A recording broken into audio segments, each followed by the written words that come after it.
Let's make lemonade. Okay. Let's go to work. That's the signal! Go! 6! It's beautiful!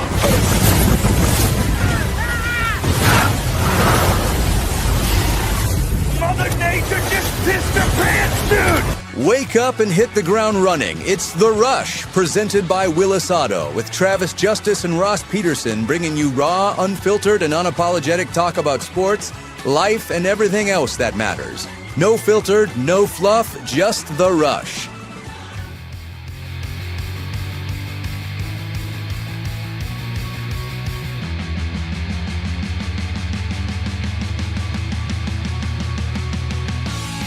Happy Monday, everybody. Welcome to the Rush Radio Show, powered by Willis Automotive. Good to have you here on the 10th of November. If you're listening on the audio stream at therushradio.com, the Rush Radio Android app, or the TuneIn app, thank you so much, no matter where you're at. If you're watching on YouTube today, thank you so much for getting up and turning on that YouTube and app and liking us and subscribing to this channel. Start leaving your comments in the comment section. It's a great way to interact with us. And, of course, you can follow us on our social media channels, X, Facebook, and Instagram. And you can always call the show at 515-517-2303. Good morning, Ross Peterson. What's going on there, buddy? Fun weekend. Well, disappointing weekend. Disappointing weekend, but I see football. You were busy. I see you were busy because it looks like you reorganized the studio. Did. Yeah, a little bit. I mean, it wasn't too much. Mostly Courtney's doing here. But, yeah, I've been wanting to do this for a while because I was kind of like in the middle of this room for a long time. So I had like my coffee station behind my setup. So it made a lot more sense to move it to the corner and show off a little bit. I have a lot of stuff. I have so much fun, cool stuff. Most of it's still in storage. So, yeah. Still in storage. Do you have a storage unit or is it like downstairs in the basement? No, like right behind that wall there. There's a little unfinished part of the attic. Yeah. Because I'm in the attic here. I have like a story and a half, like a little bungalow thing. And so I'm upstairs. I mean, you've been here, so you understand. So there's like 4 unfinished corners of the house. Secret rooms. Secret rooms. Goonie rooms. Yeah. So what I hear you saying is that's a great investment opportunity for yourself to add additional finished square footage to your house. Already put a bathroom in one of those unfinished spaces. Wow. So, yeah. Just adding value. So what you do? As you made an improvement, because I can tell the difference, because the agency Iowa, Ross Peterson, used to be over your right shoulder. It's over your left shoulder now. And the bookcase is there. But I made some improvements as well because I know you were getting frustrated with me. I was getting frustrated trying to figure out what the hell was going on. So over the weekend, on Saturday or Friday afternoon, Owen was over at the house, and I said, dude, we got to do something because the internet's just not being consistent. One day it works, one day it doesn't. So I made the phone call, and we ordered fiber. And they're like, okay, we can be there tomorrow at 8:30 in the morning. I'm like, hell yeah. 8:30 in the morning. Okay, you can do it tomorrow, and I'll be up and running. They're like, yeah, not a problem. And lo and behold, they give you that window, right? 8:30 to 11:30, we're going to be there. And you're always like, oh, man. It's that 3-hour window. Like, watch, they'll show up at 11:30. They pulled right up at 8:30 in the morning, and they started going to work. I always get nervous when people start drilling into your house, because you're drilling into brick. And I'm like, gosh, you get nervous to make sure that they're doing it right. The only thing that bothers me right now about fiber, and according to the upload and download speed, it's life-changing.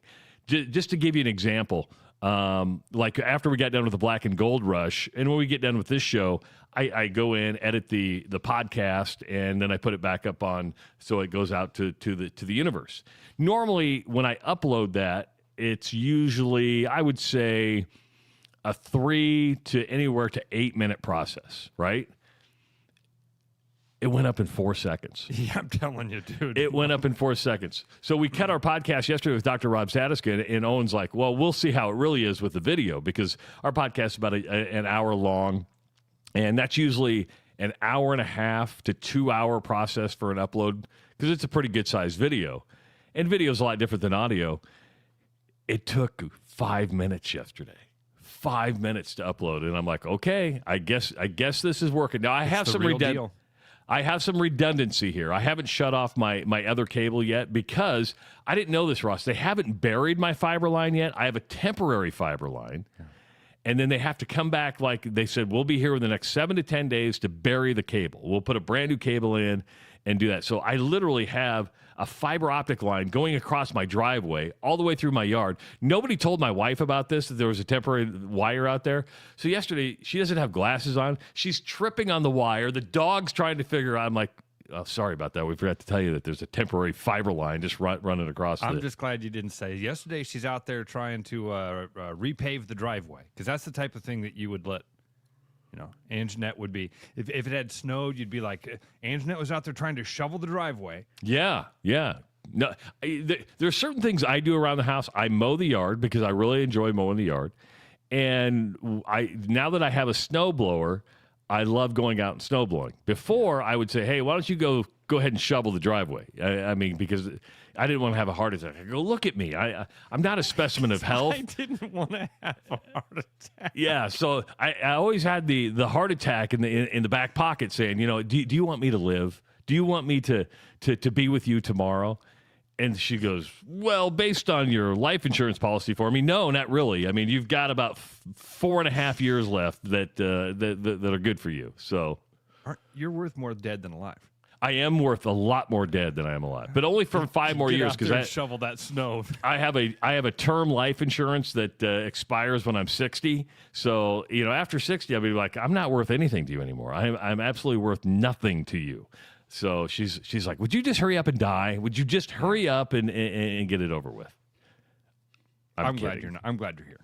I plan on being here for at least 5 more years, hopefully 10 more years. I hope you and I are doing this when we're 70 years old. But after games like Saturday, they may give you a heart attack. They may make you go crazy. They may send you into a tizzy fit. And we're talking about Iowa, of course. You felt, last week you pontificated on here how there would be no moral victories. There are no moral victories.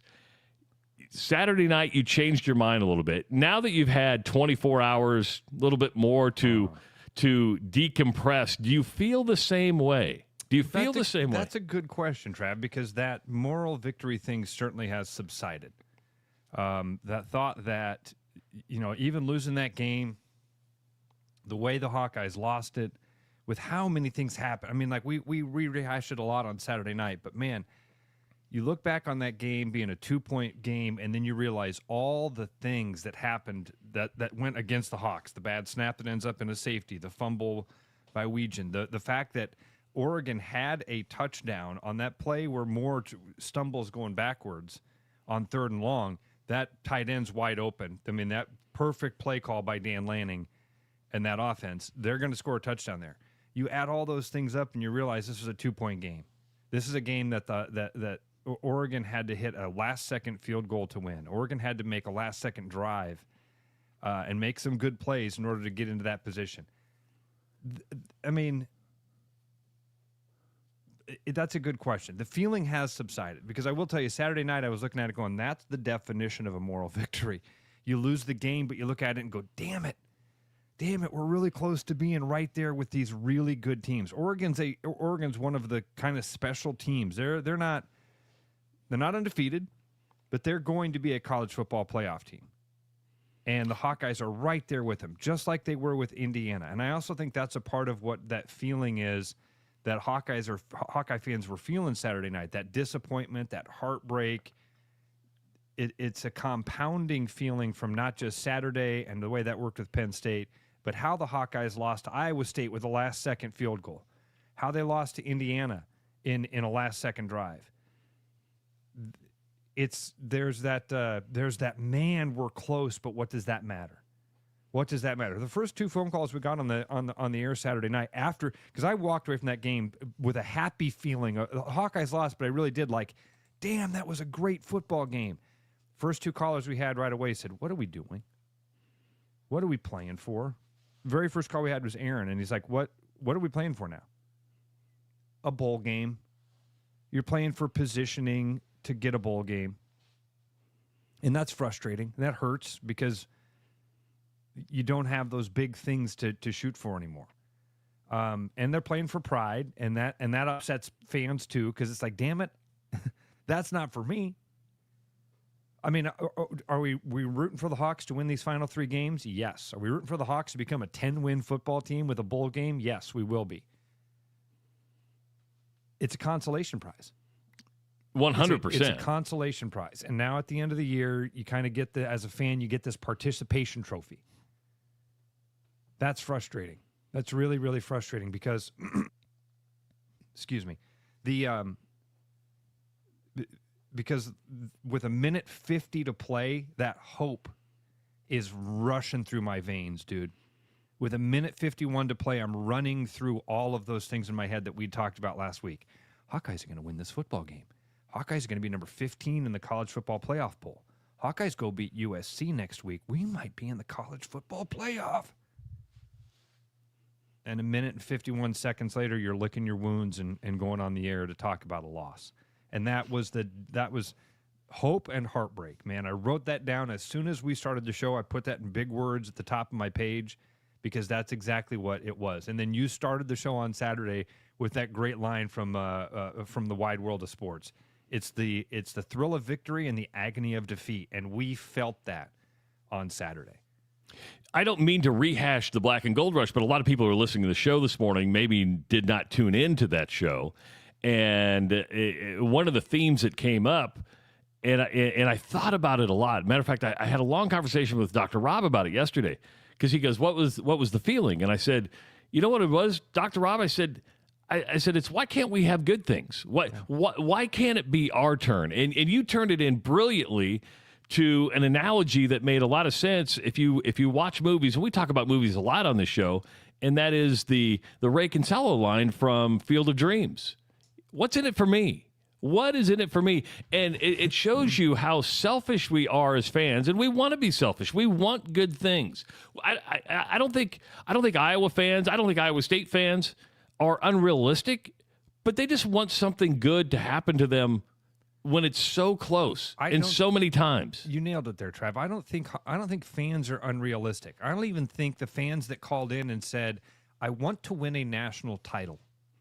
Now, there's a way to look at, if you're an Iowa State fan and you hear an Iowa fan say that, or if you're an Iowa fan and you hate Iowa State and you hear an Iowa State fan say that, it's easy to say that. It's easy to go, "You're from freaking Iowa." Yeah. Yep, I know that. I'm well aware of that. And I still think, and I see that Iowa State was really good, man. Until a month and a half ago, Iowa State's really good. And then some things happen. Rocco stops playing fantastic. The defense stops making those great plays. The special teams until Saturday isn't showing up and making those great plays. But, man, if you just had those little things, you're still in that conversation. For the Hawkeyes, 3 games in a row, 1 play.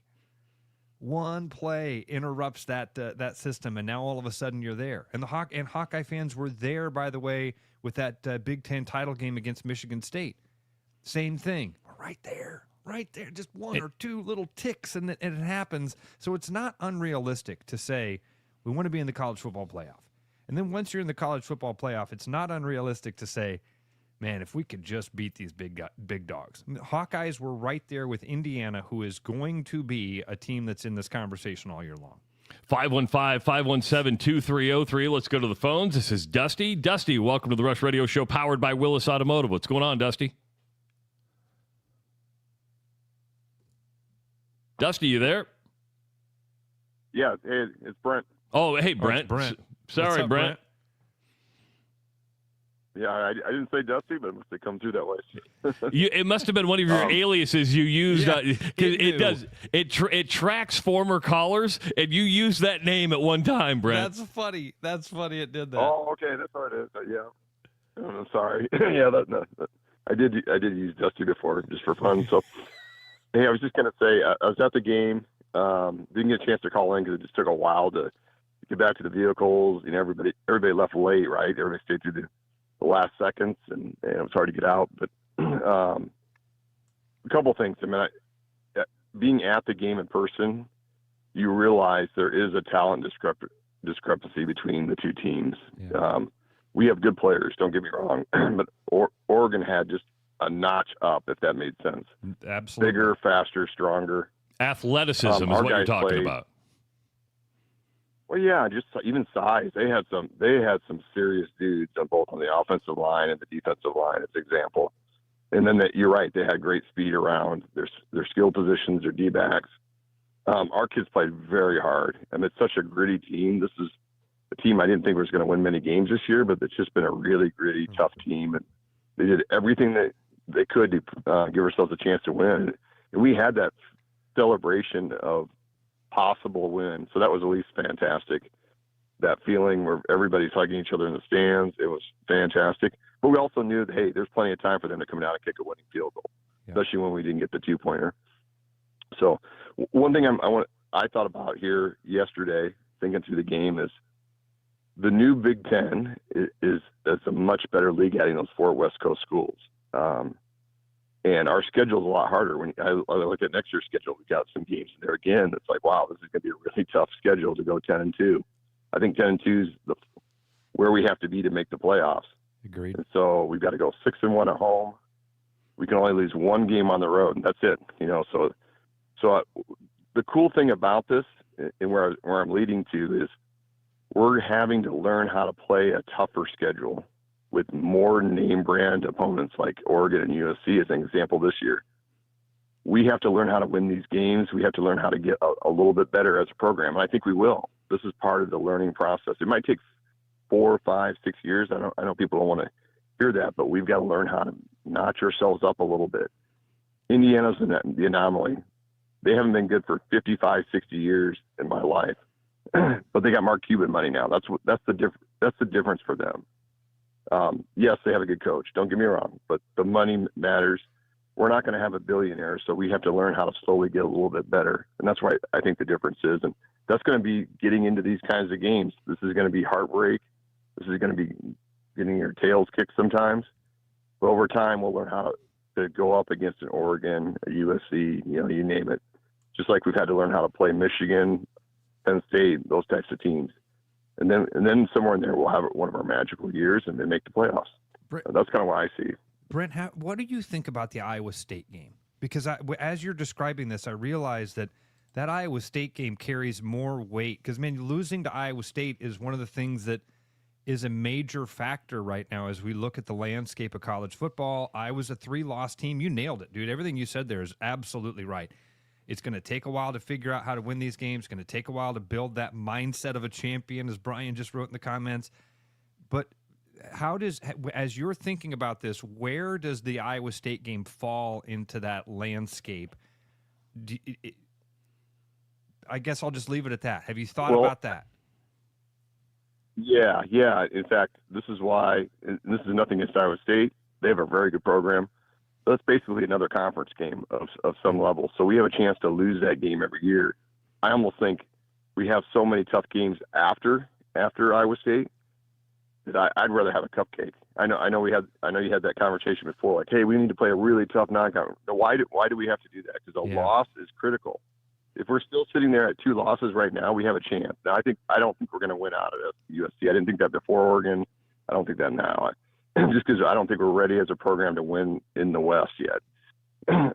We haven't had a lot of success out in the West in my entire lifetime. Maybe a handful of games. But my point is, that's a risk loss every year, right? Yeah. Now, it doesn't mean we won't win some of those, but I called up, I think, after Iowa State and said, hey, because we lost that game, we're out of the playoffs. And that's exactly why right now when you're sitting here looking at it. Right. We had two close losses to the top 10 teams, but because we had the Iowa State loss, we're out for sure. All right, Brent. You're slowly changing my mind on that, man. I've always loved the Iowa State game. I've always been a huge proponent of that game. I love what it means for the state. I love the passion and the pageantry that comes around it. But man, you're right. I can't push back on anything that you're saying here, dude. You're absolutely right. Yeah, and you're not wrong. It's not that I don't like the game either, by the way. That's what I'm saying. It's not an Iowa State thing. It's if we want to get to the promised land, we need an easy first 3 games. Why play a bunch of tough games early on when you're going to have at least 2 to 3 great teams on that schedule that are going to be better than you from a resources and a talent standpoint every year? Why do we need another hard game? So you're saying the Big Ten should speak for itself. You don't need anything else but the Big Ten. But the SEC is mandated now that it's going to a 9-game conference schedule that one of your non-cons has got to be a Power 4 team, right? You got to get one of those non-cons has got to be a Power 4. So if the Big Ten does that, I'd rather keep the Iowa State game just because if you're going to go play a Power 4 team, whether that's out of the ACC, whether that's out of the SEC or the Big 12, I'd rather have it be Iowa State because it means so much to the state of Iowa. Yeah, if that's what the playing field is going to be, then I'm good with that. But I'm just saying if it's not going to be, then I want 3 cupcakes. So might as well because the Big Ten is enough right now. And we're going to, as we know, we're going to have some more teams in the future too, right? This isn't done. I would probably agree with you. It's tough enough as it is. So, but anyway. All right. Thanks. That's Thanks, my Brent. thoughts. Thanks, Brent. Appreciate it, man. Dusty. Yep. Dusty. 515-517-2303. Let's go to Dean. Dean, welcome to the Rush Radio Show powered by Willis Automotive. What's going on, Dean? Not much. How we doing, gentlemen? Good. Hey, I want to run you guys through a series in the game that probably nobody really noticed or is talking about that had an impact. And I didn't quite understand the clock management, and I was actually at the time, I was kind of pissed that they did it. Right before the half, Iowa got the ball left with just a little over 3 minutes left. They ran a play, lost 2 yards, and then they had a 17-yard completion, which gave them a first down with 2 minutes and 28 seconds left. And instead of Iowa letting the clock run down to the 2-minute timeout, they decided to go hurry up, which I have no idea what they did. They still had 2 timeouts plus the 2 minutes, or they had 3 timeouts plus the 2-minute timeout. And I think they ran 2 plays before the 2-minute timeout. And then on the third down, they didn't get the first down, so they had to punt back to Oregon. And they got the ball back with 1:50 left, and they went down and kicked a field goal. I don't understand why they ran a play before the 2-minute timeout. If I was coaching, I would say let it run down. After that 2-minute timeout, you run the ball. You get 2, 3, 4 yards. Oregon's probably not going to call timeout. You get it down to 1:30, and then you run another play. You do not want to give them the ball back, and that's absolutely what Iowa did, and it cost them 3 points. And for the sake of me, I cannot figure out what they were doing. Boy, that's a good call. And I honestly, I'm glad you went through that all, Dean, because that was kind of when you first started. I couldn't even remember that sequence of events. I think that's yeah. He said, but I remember. But it's a good example, Ross and Dean, of how the little things that you don't think they're going to affect you early on in a game, whether that's bad snaps on special teams. Big plays, little clock management things that like you noticed as it's going on because you're like, why do we want to give them the ball back? Much like with a $1:51 left, right? Right away, you and I looked at it. As soon as they went up, we were like, oh, a minute 51 is a lot of time for this Oregon team. Yeah. I think, like Brent was saying, most people in the stands were feeling that as well. Yep. Hey, one other thing was kind of funny. After the first punt snap was bad, and the second one, when it went over his head, the guy behind me says, "Oh, we need a new long snapper." And I said, "Well, I know there's one in the building from the 2015 team." So that was kind of funny. I can't wait to talk to Have Kluver. a good day, guys. Thanks, Dean. Appreciate it. I can't wait to talk to Kluver about that on Friday because he was feeling something. Especially, my guess is that Kluver actually was like, oh, crap. Not only, oh, crap, the Hawkeyes are making mistakes. Oh, crap, the Hawkeyes gave up a safety. I really do. I thought of Kluver, too, and I thought, the poor guy is probably sitting there going, everybody's going to ask me about this. Great. I'm going to get my Twitter feed's blowing up. Yeah, right. Now I have to be the expert on why the long snapper had 2 bad snaps. But he is the expert. He is. The clock management thing, Dean, has been a bugaboo for a long, long, long time. It's not just the end of games, as you've pointed out here. It sometimes is the end of halves. Kirk Ferentz does things way different than we do and I always relate things back because my only coaching experience is video games, right? You never take the ball to start the game. Never. You kick the ball so that you get the ball in the second half. Not Kirk Ferentz. He does it the exact opposite way, and he always has, and he always will do it that way, where he wants the ball to start the game, and then he wants his defense on the field to start the second half. That runs counterintuitive to most of the things that I know from playing Madden and college football on PlayStation. But I do believe that one of the things that comes from playing hundreds of games like that is you get really good at clock management. I mean, clock management is one of the few areas where fans have a really good understanding of what. And it's not all because of video games. Travis never played a video game in his life. Never.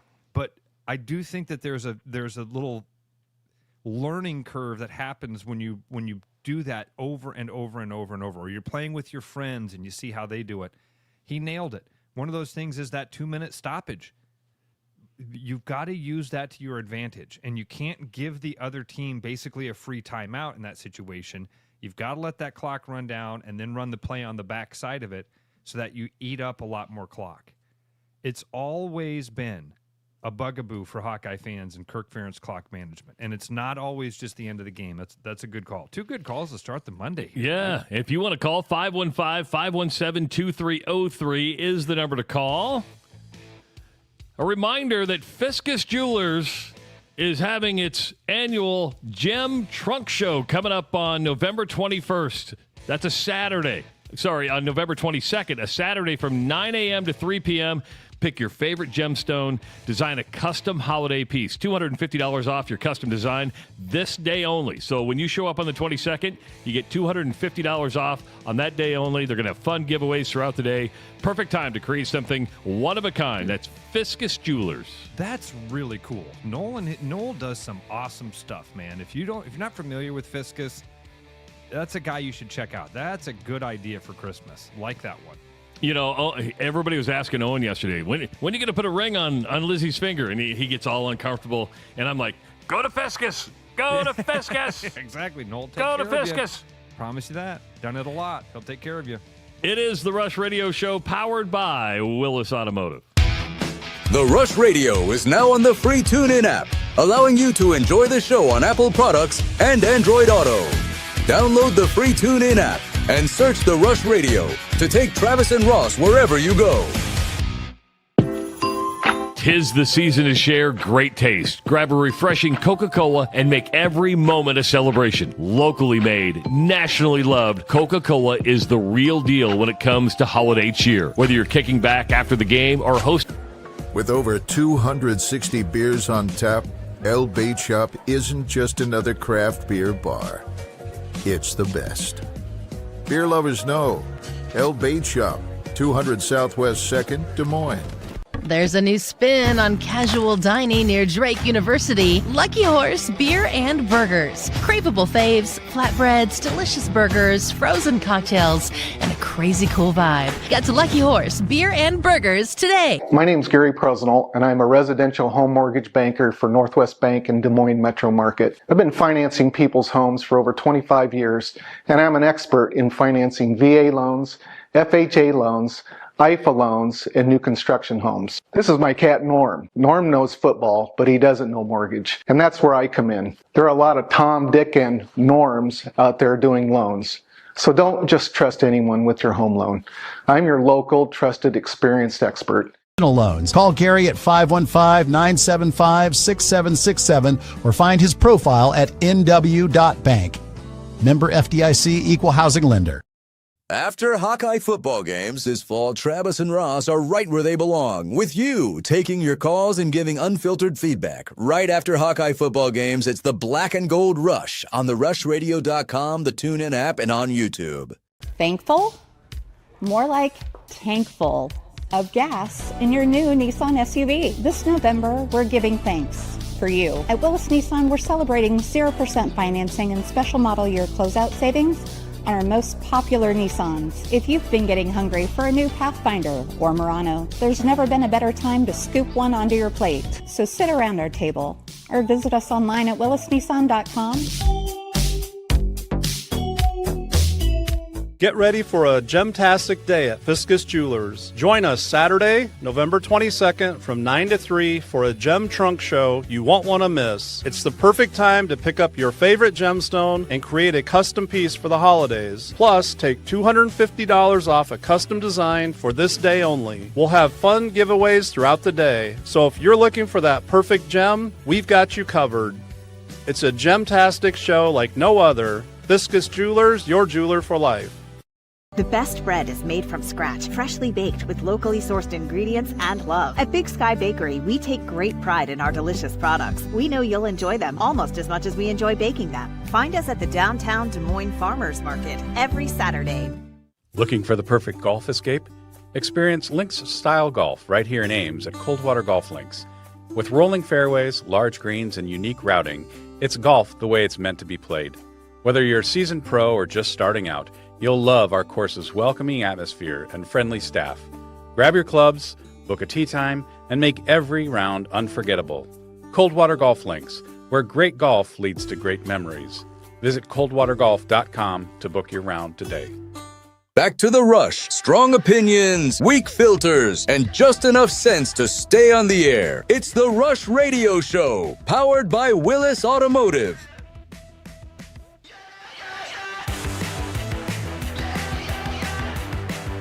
Don't forget to pump it up with Unleaded 88. It's grown by Iowa corn farmers. So pump it up with Unleaded 88. Go to iowacorn.org to learn more. That's iowacorn.org to learn more. Got a comment coming in on YouTube, and it's from Ray. How about no non-conference games? Every conference has to jump into conference games starting at game number 1. No powder puff games to start the season. I hate teams playing directional teams. Yeah, part of that I absolutely agree with. I wish, I mean, if you're gonna have to beat the good teams anyway, and this goes back to Brent's point of don't play any great teams in that non-conference because the losses mean too much. There's too much to lose, especially if you're going to be one of these teams that's on the brink. Man, these margins matter right now. That lost Iowa State is what's holding this Iowa team back. If your two losses were a last-second loss to Indiana and a last-second loss to Oregon, you're still in this conversation. Brent's absolutely right about that. I like the idea of the Hawkeyes playing Iowa State, and I also there's part of me that says, listen, you got to win those games anyway. You got to go out and win. We had a caller on the Black and Gold Rush that said the exact opposite. Said, man, I want to see these teams play. It was Justin. He said, you got to play better non-conference games. We should be playing a really great team in that non-con to see where we're at. So that way, when we get to these games, we've had one in the books. We've got a little bit more experience with these bright lights and these, these big-time matchups. I don't know what the right answer is, Trav. I really don't. I don't know if you if you play cream puffs during the non-con, you do put yourself in a disadvantage. You do put yourself, because you've got to overcome that national narrative of they haven't played anybody. But the Big Ten, to Brent's point, is going to provide that. Every year, no matter how the schedule shakes out, you're going to have two really good teams on your schedule in the Big Ten. So I don't know. If you gave me the magic wand, dude, I don't know which one of those things I would go with. I do agree with Ray that it sucks when they play Albany. It sucks when they play directional Michigan or, South North Missouri or whatever. I don't have a problem with powder puffs. I guess it comes to really placement of where those games are. If you're going to play those the first 3 weeks of the season, that's great. Let's look at the SEC, for example. Ole Miss plays Citadel over the weekend. Here we are in week number 12 of the college football season, and you're playing the Citadel? But they're going to get healthy. They are going to get healthy. It's like a bye week. You're going to get a W, and you can roll out your third team, and everybody's going to get playing time late in the year. I mean, again, I don't knock it. I know it sucks when you are a Big Ten team and you're banged up, and you're looking at USC coming next week, and then you look across the way, and the other teams that you've been competing against on those playoff schedule on that playoff ranking are playing the Citadel. That sucks. I don't know what the right answer is, man. I really haven't. Yeah, it would be easy to have a strong take here, but I'm kind of with you. I mean, I don't think there is a right answer. You want everybody. What you want is to be able to compare apples to apples, oranges to oranges, right? And so, using Ray's solution there, just jump into conference play. But then it's still not the same because everybody's going to have a different conference schedule. If you don't have Ohio State and Indiana right now on your schedule, you go, well, you avoided Ohio State and Indiana. And so it's never going to be apples to apples. It's never going to be oranges to oranges. So I like a non-conference warm-up game or games. You're right. But you know what we get when we play Albany? We're like, oh, we're going to win. Yeah, but we still get disappointed. Like, go back and look at, I can pull up the notes from that black and gold rush after Albany, and it's like, well, yeah, what does it matter? We beat Albany. We didn't even beat them as bad as we should have. We didn't score 130 points against this crappy team. How good are we anyway? Quarterback didn't look good in those games. Man, a good thing we had those games for Gronowski. Think if that would have happened against the Big Ten team. Because he needed time to grow. Dude, I don't know what the right answer is. And it's funny that, two smart fans right there have two totally different takes on it. Brent says, play the powder puffs. Get those games out of the way. Pile up those wins because the Big Ten's looming. Every year you're going to have chances to lose football games. And Ray says, no, dive right into it. You're going to have to win anyway. I do think under Ray, I do think if you went to an all Big Ten schedule, I know that's not going to happen, but let's just say you're gonna pile up some losses there. You're gonna stub your toe. You're gonna have a team that comes in and gives a better effort than you were anticipating. You're gonna lose to a Northwestern now and again, and then you still got Oregon and USC and Penn State and Michigan and Ohio State and Indiana. You know what I want? I want the Hawkeyes to be one of those teams. I want the Hawkeyes to be one of those teams that other teams in the Big Ten go, oh, crap. We got Iowa on the schedule this year. We got to go to Kinnick Stadium. And I think that, again, just like this conversation we've had, if we're right there. We're right there. So close, man, to being that. So close to being that. And it doesn't take long to get there. Indiana literally in 1 year got to, we don't want to play Indiana. Crap, we got Indiana on our schedule. It's that money, baby. It is. That money. You get the right guy. You get the influx of cash. Somebody wrote in and said, hey, how come we can't get the guy that has the weed killer, the billionaire that has the weed killer? Oh, yeah, he's an Iowa State fan. Shh. Don't wake that giant. It's funny that you bring up money at this point in the show because I thought about you this morning, and I'm a libertarian at heart, right? Give me my money and let me decide what I want to do with my money. But you also see the dangers of money. And we've been talking for the last several months about the Big Ten and this private equity, and now it's come down. It's the California pension system that wants to influx the Big Ten Conference with cash, $2.4 billion for a 20-year deal that will give the California pension system 10% ownership in the brand new Big Ten enterprises. So, Ross, a couple weeks ago this came out. We knew they were getting pushback from USC and Michigan, like not being on board. Well, now you're going to see, now we're seeing politics. Now we're seeing a power play. And this is an interesting power play. I get it. You can do it with USC because USC is new to the league. The fact that you're playing power play with Michigan is going to come back to bite you in the ass at some point. And here's the power play. Get on board.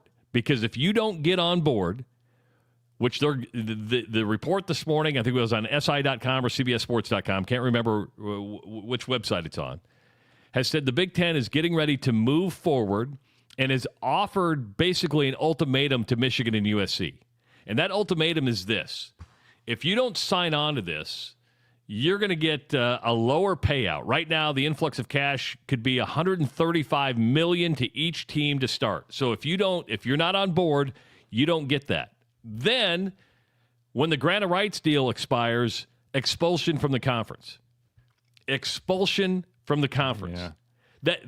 That ain't happening with Michigan. You know that's not happening. Well, Travis, I've learned this over my years, man. Ultimatums don't work. In fact, what ultimatums do is they drive people away from you. Most of the time when people are given an ultimatum, they go, okay, middle finger to you. You think that you get to dictate that? Michigan? Do you think the SEC wouldn't welcome Michigan with open arms? Well, if I'm the California pension system and you go, hold on, we're going to influx cash of $2.4 billion and you're going to get rid, you now threaten two of your top four brands even if you say two of the top 5, 6, 7. Yes. Yeah. Right. Because the value of said entity drops without Michigan. The value of said entity drops without USC. Ultimatums do not work. Travis, let's back this thing up. Okay, let's back up our conversation before you get to the Michigan thing. The California pension system is who's going to throw in this $2.4 billion? Yeah. Man, my conspiracy brain kicks in right away. Right away. Was this deal in place when they invited UCLA and USC into... Was this deal being talked about? It's a good question. Was this the behind this? Because we all kind of did that of like, UCLA? I mean, Oregon, USC at the time was even like, what? Bringing in UCLA, and by the way, the California college system, the UC system, we've all been told is broke. It's broke. And now their punching fan has $2.4 billion to buy to buy the Big Ten, essentially. They'll own the Big Ten. The Big Ten enterprises now, which is, they're going to run half the conference separately, but when it comes to grant of rights, marketing deals, that's Big Ten enterprises, which will be a for-profit entity, which will provide return on investment on said $2.4 billion, a stake of 10%. So yeah, I mean, to say they own it, they'll own 10% of it. Was that in place? Was this thing being talked about when that expansion happened? Was this like a carrot that was dangled of, hey, here's the deal, guys. Somewhere down the road, we're going to have to sell off parts of this to some private equity. That's where the future of this thing is going. And you guys are private equity. You guys got the cash. You could own 10% of this big thing. I mean, I think it's a pretty safe investment. I'm going to go. I'm just going to probably say no, Ross. I know where your conspiracy brain goes, and I think it's a valid question to ask. I think what has happened here is things have happened so rapidly that you're like, we need money. We cannot fall off. We have to be number one. And then when the word private equity gets out of there or somebody else to invest, you go, okay, who's not going to make the most noise when it comes to an influx. If you go with a true private equity group, that changes the game of, demanding, said return on investment. You go with a pension, you go, okay, they can invest. They're not going to be maybe as intrusive. I want to believe it wasn't in place, but it happened fairly quickly. I'm with you with the ultimatum. You can offer an ultimatum to Northwestern. You can offer an ultimatum to Purdue. Yep. You can even offer an ultimatum to Iowa. You cannot ultimatum Michigan. Nope. And even if Michigan folds here, you know what they're going to do? They're going to take that card, they're going to put it in their back pocket, and they're going to play that card someday. They're going to play it. I think so anyway. The Big Ten has always been, when Jim Delaney was the commissioner, the Big Ten was always respected for always being on the same page, at least on a public front, right? They never did something unless there wasn't like unanimous support behind it. The fact that this is out there and USC and Michigan are going, hold on for a second. We need an administration that's in place. I think they're both running off interim presidents. Can you just hold off for a little bit? We don't want to jump into this until we have the people who are going to run these universities fully understand what the hell's going on. And do you have to move at such a rapid pace? And I get everybody wants an influx of cash. I get Purdue's probably sitting there going, we want our $135 million. Iowa's probably going, we want our $135 million. You start dancing with the devil, man. Dude, there's always the unintended consequences. It feels like a payday loan. It feels like J.G. Wentworth is calling me. Hey, you've got cash that's going to come your way. We'll just give that all to you now. Just give us that cash later. Who benefits from this? Oh, it's win-win. Because, see, you get to pay your bills now, but we get all your money later. We don't get all your money. We only want 10% for now. Mike says, how long before they own 15 or 20 or 25 or ultimately all of it? Mike, yeah, you're right, dude. This is how takeovers happen. This is exactly how takeovers happen. You get your foot in the door and you get people addicted to the money. And every couple of years, they can do this exact same thing. Oh, hey, you guys hear that the SEC is actually doing better than you? We got some more money. We got some more money over here. We'll give you guys some more money. Just give us a little bit later. How much is a little bit? A lot. A lot more than we're giving you. Now, this is a crazy, crazy thought. If you sell, and people are going to go roll their eyes and say, Travis, you're an idiot. And I am an idiot. I'm not a smart man. But how long till you go, okay, here's the overall entity. And then Beth Getz, and I only use her because she's the athletic director at Iowa, says, well, if we can sell a stake in the Big Ten Conference, can we sell a stake in our franchise? Yes. Individually to the Iowa Hawkeyes. Sure, we go to donors now, but they don't get anything in return. But if we can go to donors and say, hey, we're putting a stock price up for 10% of the Iowa Hawkeye athletic department, it's a safe investment. And therefore, we're going to sell stock in our own athletic departments. Am I crazy? Is that stupid to even come out of my brain? No, I don't think so. Travis, right. Neither one of us are brilliant guys, right? But I am smart enough to know that smart people make smart decisions. People with money very rarely want to just give it away. No, they want to make money on their money. There needs to be an ROI, return on that investment. I'm confused by a lot of this because I have been told for decades that the California pension system was completely broken. Now they have $2.4 billion to buy 10% of something? There's $167 billion sitting in the pension plan right now. Okay. Yeah, then they're okay. But you need, when you're talking about a pension, you need money to give people their pension. It's probably not fully funded. You get to that point by having some smart money people. Yes. That are good on that return on investment. And if those people are looking around and saying, hey, this is a good buy, well, then what does that mean if you're the one that sells it? Dude, again, reminds me of those when I was a fantasy football and fantasy baseball player, and some guy calls you and says, hey, I want to make a trade with you. Why is that guy calling you? He's not calling you to say, hey, I got this great deal for you. No, he's calling to say, hey, I got an idea on how I can improve my situation. I think Michigan and USC are the smart ones here to go, whoa, hold on. What are we giving up? For how much? What's that really worth? How much control do they get?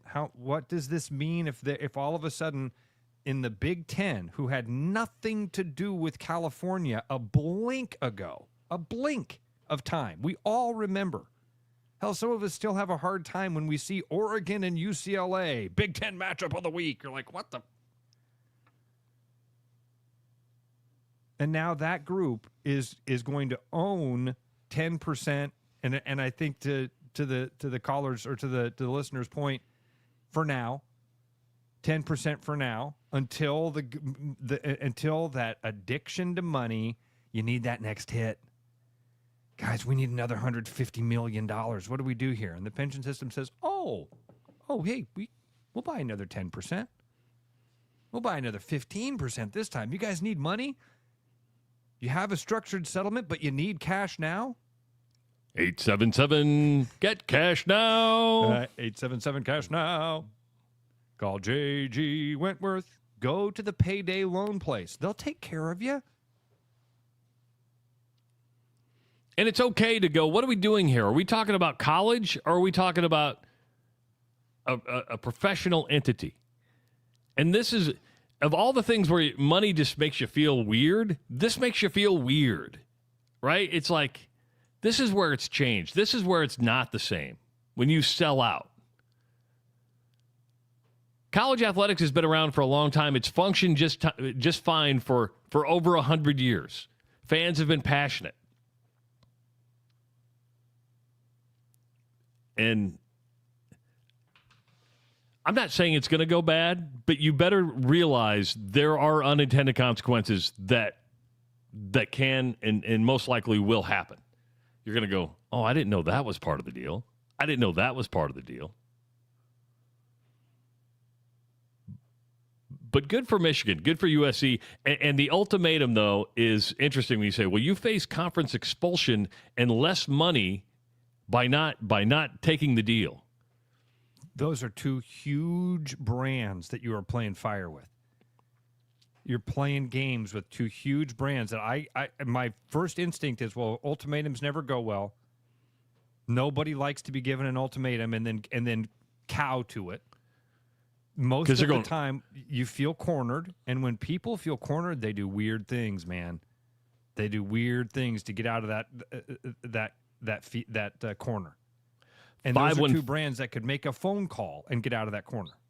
515-517-2303. Let's go to Andy. Andy, welcome to the Rush Radio Show, powered by Willis Automotive. What's going on, Andy? Hey, guys. Great morning this morning. Great way to start off. Travis, you brought up a great point, and I don't know the legalities of it, but what's to stop the Big Ten from selling, the Big Ten as a conference, from selling bonds or stocks in and of itself? I'd be a buyer.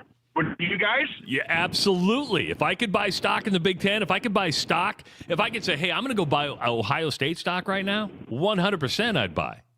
They're not going to fall off. If I can get 6 to 10% return on investment, and I don't even dibble dabble in the stock market now, except for my 401k.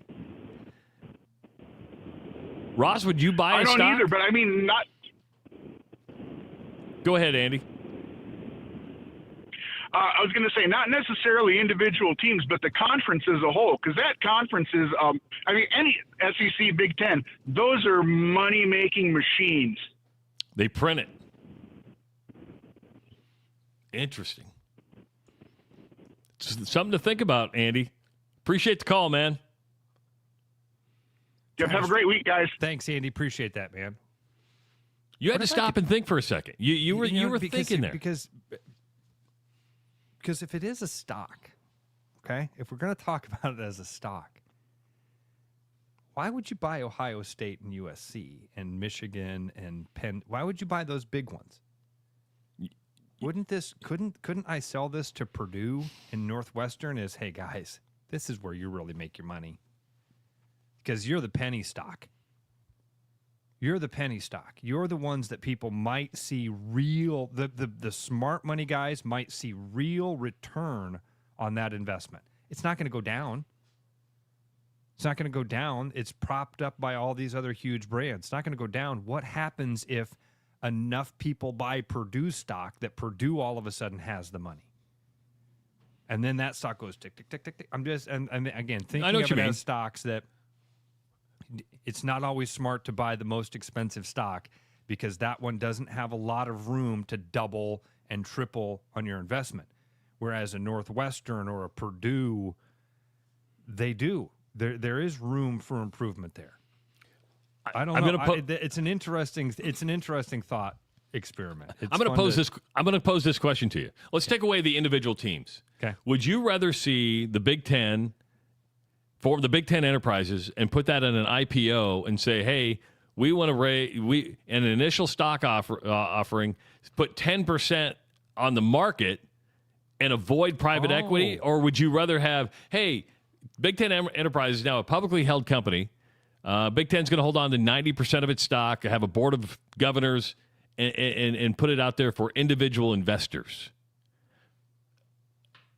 And I don't even know if this is possible, right? It's just one of those things. Would you rather have a bunch of people owning 10% or one entity like the California pension system owning 10%? I don't know. That's a good question. I don't know.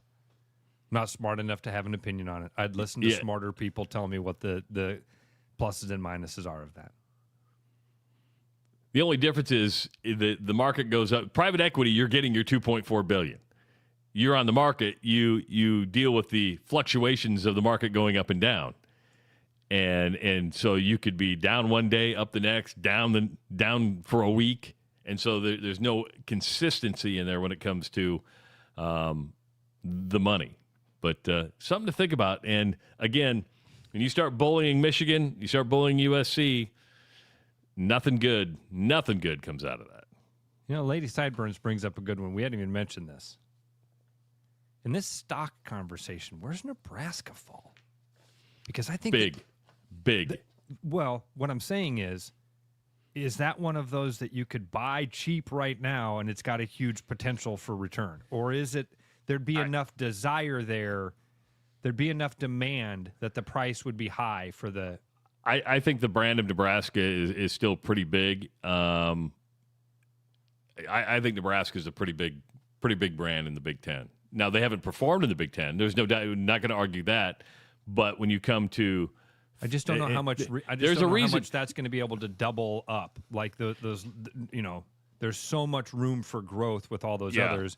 I feel like Nebraska's got such a demand that price, that initial stock price would be high enough that you're just not going to be able to double that.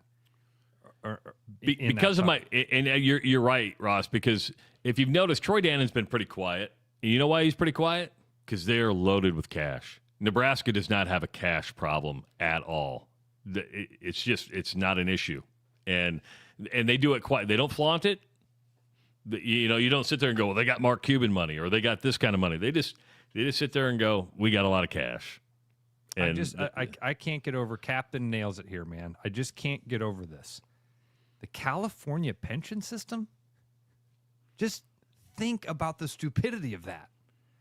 Owning 10% of the Big Ten.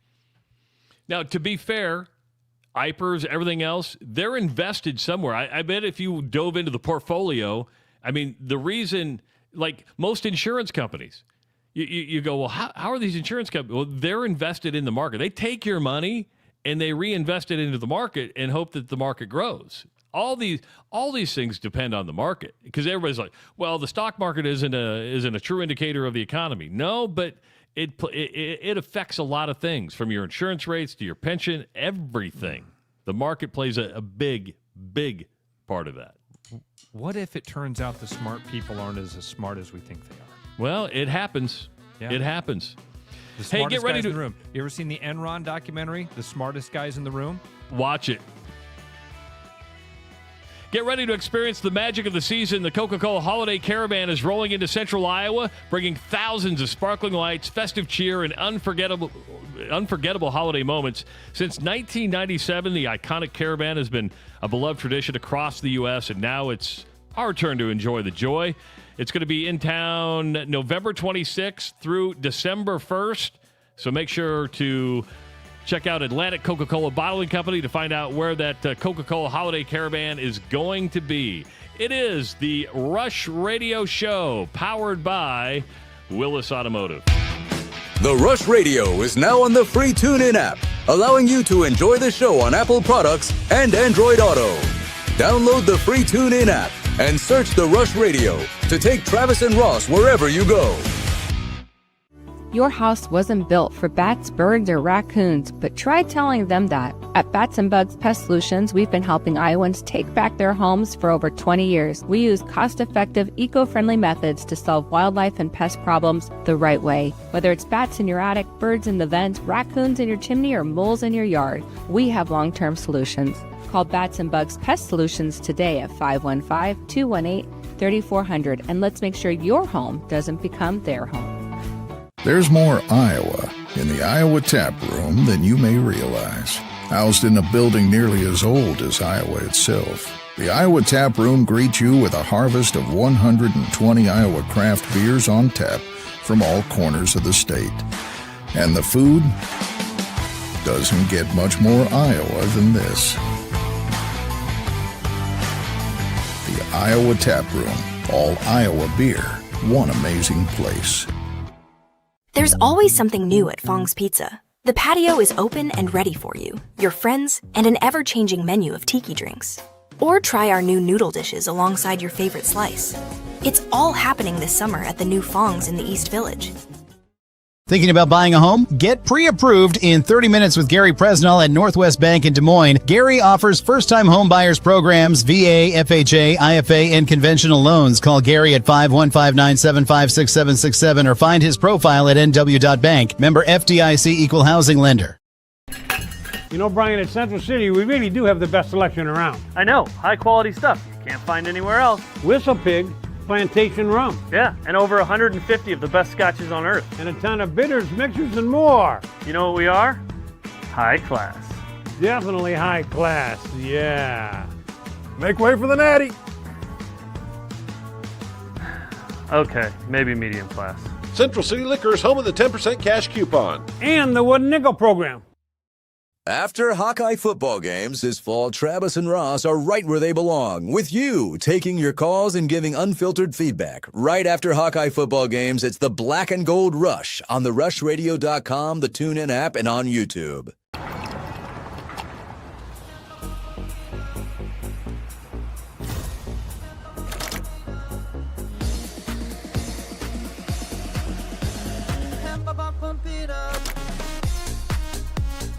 A fuel choice that even rivals can agree on?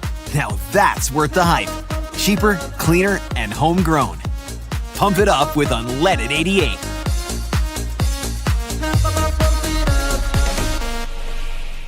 November's here, and that means Thanksgiving's right around the corner. And here at Willis, we're thankful for you, our guests, for entrusting us with your vehicle and service needs. With holiday season comes travel, and all those extra miles can cause wear and tear on your car. Save that for your pants after all that turkey. While we can't fix your slacks, we sure can make sure your car's in tip-top shape. So come on down to Willis for 10% off an oil change. Give us a call or schedule online at willisvolvocars.com.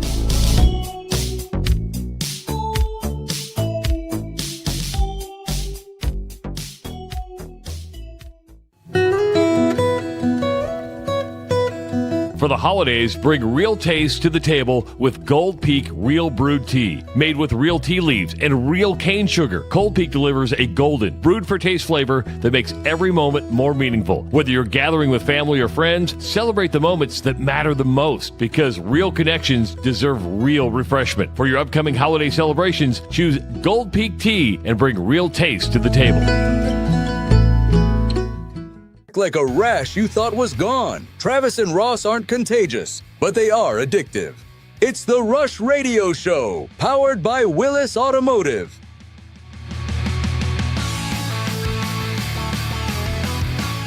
Hour number 2 of the Rush Radio Show, powered by Willis Automotive. Happy Monday, everybody. Glad you tuned in to listen to us this morning. If you're listening on the audio stream at therushradio.com, the Rush Radio TuneIn app, thank you so much. If you are watching on YouTube, hit that subscribe button. Give this video a like, and of course, you can start leaving your comments in the comment section. And follow us on X, Facebook, Instagram, and now TikTok. I'm Travis Justice. He's Ross Peterson. We're here till 8 o'clock today. Fast first hour. Of course, it was 60 minutes. It doesn't really change, but it seemed really fast in our book. I talked a lot about the Iowa Hawkeyes, talked a lot about the Big Ten Conference. So if you missed any part of that, you can go back on the podcast later on and check it out. Ross, we didn't talk about Iowa State at all. And Iowa State went on the road, snapped its 4-game losing streak, beating TCU 20-17. Just good to get that swagger back, should we say. I want to ask your opinion on something, and I'm not picking on anybody in particular here. I heard something over the weekend on Sunday as you start laughing at me. I just love it when you do that. Well, listen, I'm not picking on anybody. Well, let me pick on somebody. It's about framing, right? It's about patting yourself on the back, and I guess I need somebody to explain to me what it means. I forget who it was, called this a program-defining win. Well, what does that mean? A program-defining win? Was Iowa State? I don't. And you'd have to ask the person that said that. My gut tells me that's just being a little bit hyperbolic about the win. I think that it's a big win, dude. We had said this. You had to stem this tide, and doing it against TCU means a lot more than any of the. I mean, that's the best team they're going to play the rest of the way out. True. Right. So winning that game, that meant a lot. I mean, and let me just try to make the case that it's a program-defining win, in that you do now get to go to the end, win these last couple. Who do they have left? I'm drawing. They have Kansas left and Oklahoma State left. Yeah. So you can win those 2 games, and you win those 2 games, and you end up with a 3-game winning streak to end the season. You go into a bowl game. I think it's hard to make that case when you're coming off the heels of 4 straight losses, and the season has been a disappointment. This is not one that in 10 years you're going to look back on and go, oh man. Now the punt return, that moment of exhilaration of like, oh my, because dude, that game's lost for a moment. They had the exact opposite thing that happened with the Hawkeyes. They had the moment of like, 5 straight losses, and now 5 straight, and the last 2 we get to win are against freaking Kansas and Oklahoma State, who's a dog. That doesn't matter. Winning those games doesn't matter. Winning this one mattered against TCU, and you do it with that with a big punt return like that. I wouldn't have called it a program-defining win. I can understand where an Iowa State fan or somebody that covers Iowa State would say that, because they're looking at that big picture, that you had to get this W for the sake of fan morale, for the sake of player confidence, for the sake of Matt Campbell and the coaching staff thinking, okay, we aren't as bad as it seems like it's been these last 5-6 weeks. I won't beat him up for saying something. No, like it was just one of those things. You hear it and you go, okay, I get it. You've lost 4 in a row. Shit all the time. We do, and that's why I needed clarification, because I'm not going to go to. We were talking about moral victories with Iowa. I'm not going to say that's a program-defining loss. Well, we're close, but we're close again. So to me, that went over TCU, which is a 3-loss team. They're just a game ahead of Iowa State in the conference. I'm like, maybe the program defining is how you handle that adversity. Yeah. But I think that's been defined before. I don't think anybody had ever questioned Matt Campbell and Iowa State, knowing the injuries, and even in the losses. The only really bad loss in there is Colorado. I mean, you look at that now and you go, how in the world did that happen? And it happens to college football teams. We can say that. But when we talk about program defining, I think program defining comes early in a tenure. And just hear me out. That I think the program was defined several years ago with key wins. And you go, okay, we know what this program's about, and they haven't gotten away from what works for them. We're taking what one person said. I don't know. I don't even know who you're talking about or who said it. It doesn't. This seems silly to me to try to take one person's comment and I don't know what they were saying or what their thought process was. They did it on social media. I'm assuming that's where you saw it, where you've got to make points quickly and try to get your thing out there. I don't think that's clickbaity. I think that's just one person's thoughts on it, and it seems silly to try to dissect it. I don't know. I wouldn't have used that term, but I can see why they did. It was a good win for the Cyclones, who get another bye week. Does it seem like Iowa State's had this is their third bye week? Like, God, another bye week? Yeah, we had talked about that early in the season, about how this season shook out for them and the way this played, and it does feel like they've been that these have piled up on them, but it is what it is, and you got to play the schedule that gets laid out in front of you. So, sucks if you're an Iowa State fan and you're feeling momentum and you're but 2 games left. 2 games left. Still can get to 8 wins. I think they do get to 8 wins. Which again, it's the consolation prize is you could go to a bowl game. I mean that, and you fell short of expectations, which was the college football playoff.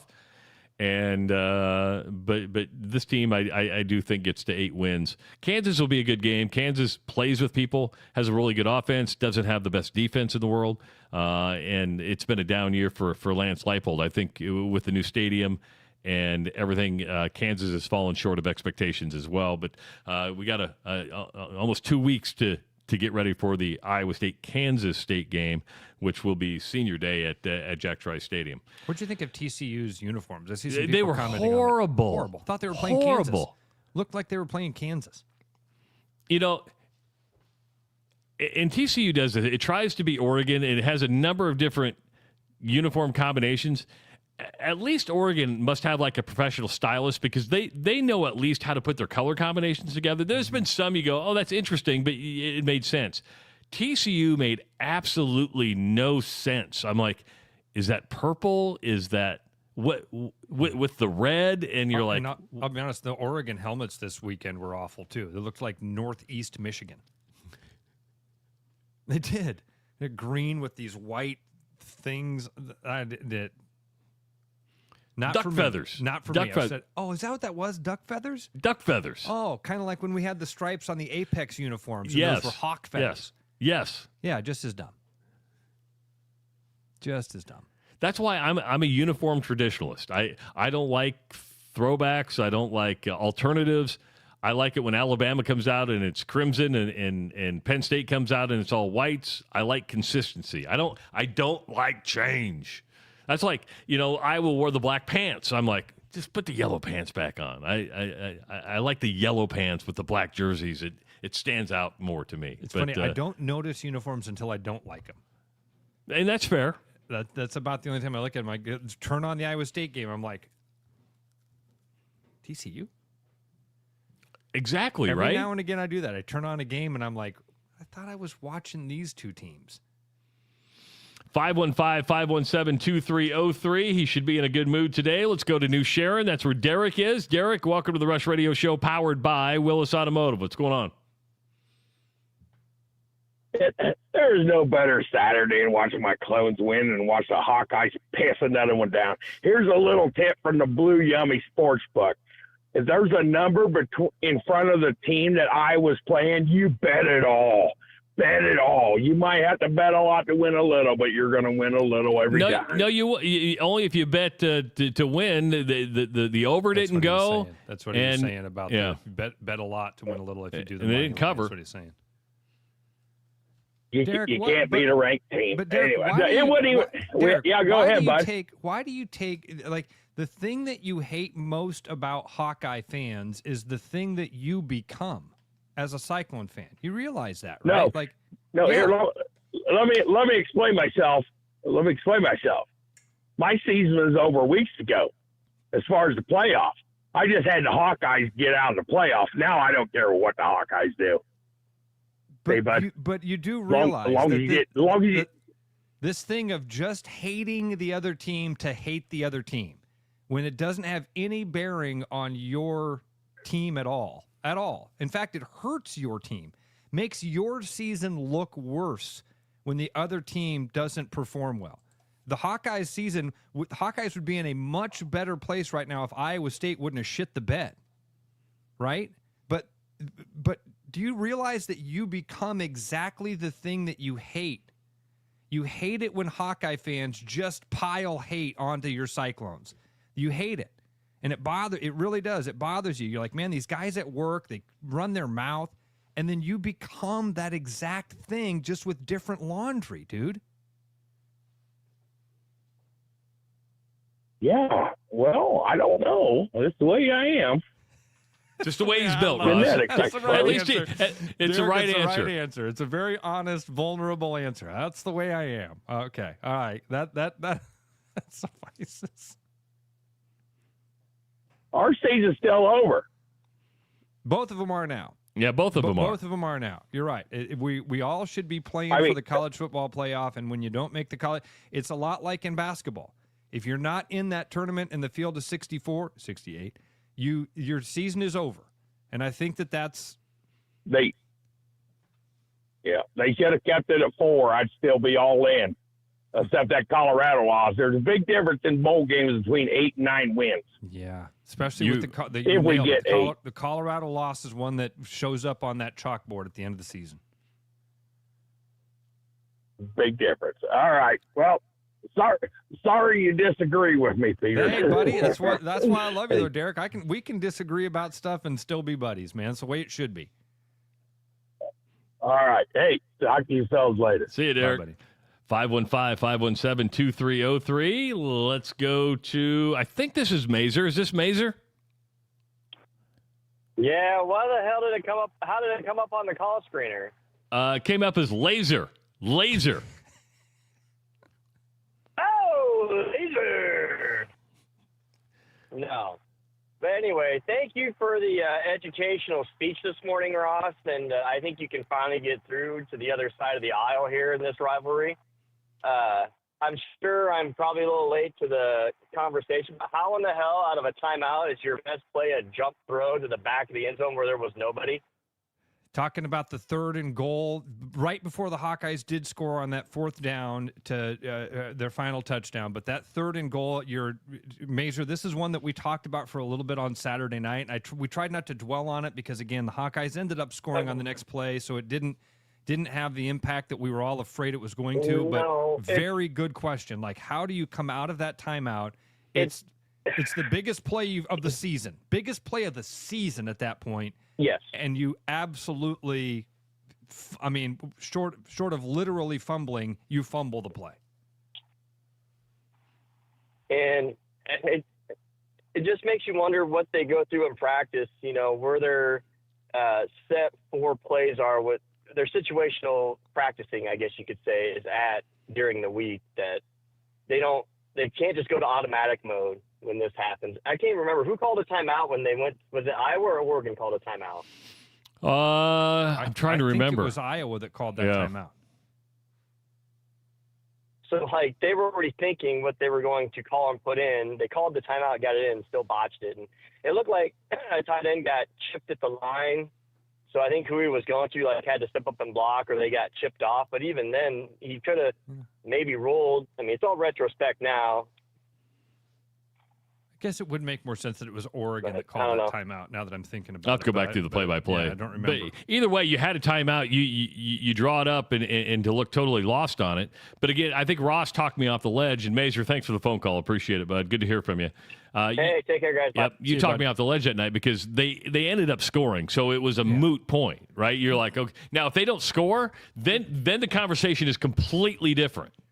And completely different. It is fair to say, hey, I understand that it worked out and the Hawks ended up scoring, but what the hell happened on that play? My gut tells me that one of those ends was supposed to release and get out and just couldn't get. It was it's a one route play. You got one guy that's going to go out and be available there, and that guy just got hung up in the line. I don't know. Maybe Kirk Ferentz will be asked about that, and he'll be able to give us a little bit more insight on it. Very confusing. And the watch party I was at when that play happened, man, it sucked the air out of the room for a moment because it was like, what? And that's exactly what people were saying. Out of a timeout with extra time to come up with something, that's what you came up with? That sucks. Score on the next play, 2-point conversion doesn't happen. There's so many little plays in this game that actually had an impact on the result. So many plays. That's one that when you zoom out, you go, Sucked that they didn't get it, but didn't really matter. Didn't have nearly as the impact on the score as obviously the botched snap. Yeah. The fumble by Weegan, when Moore trips backing up and Oregon's probably going to get a touchdown on that play with a decent pass. All of those things had real impacts on the result of the game.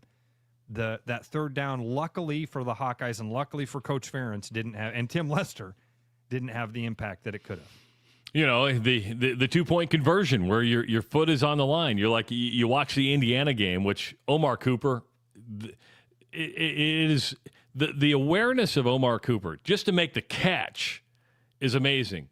To have the wherewithal to look down and know where your feet need to be and to get a tippy toe inside was just, we like those plays. Whether they're for you or against you, you sit there and go, how is that humanly possible?